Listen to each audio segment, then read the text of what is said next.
Khurumzari. Ipak Films Production Manipurna Sinjaduna Second Online International Photogenic Contest 2024 Lakliba Megitang Kunmari Dagina Jungitang Ahum Pawda Pangthok Sagadori. Hariba Contest Asida Malemda Lairiba Maitei Irecha Singi Maraktagi Chahi Tara Dagina Kunithoi Pawda Lairiba Nupi Macha Amasung Nupa Macha Singna Hariba Contest Asida Sushoi Shoidina Sarukyabi. Smart Security Service na sponsor Tauduna Pangthokliba Contest asigi result Lakliba Jungitang Tani Thoida Soidana Lauthok Sagani. Loina na Hariba Contest asigi prize distribution asi Lakliba Jungitang Tara Mangada Ipak Film Production na Sinba Tharam Amada Miyamda Lanthok Sagani. Hariba Photogenic Contest asida Yaubigadoriba contestant Kutimakna photo ani Sungsoi Shoidana Thazin Birakatapani.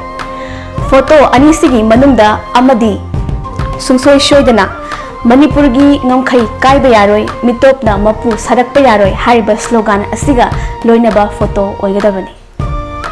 Contest asida punna prize taramathoi thamjari.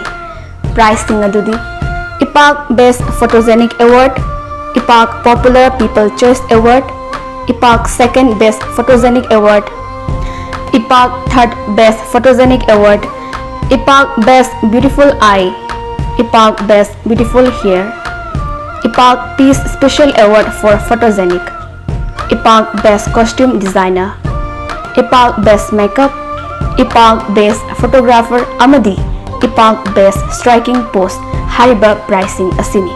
Hariba contest asida saruk yabigadoriba singna minarkiba visual khatamak setpigadabani. Thazan birakadoriba photo adu hanna contest amatada saruk yakhidriba amadi social media gi platform amatada thagatriba inaunoba photo oigadabani. Hariba contest asigi entry fee asi lupa samanga ga yekhemangani adubu relief camp da leiriba singna saruk yabirakpa targadi entry fee asi lozaroi.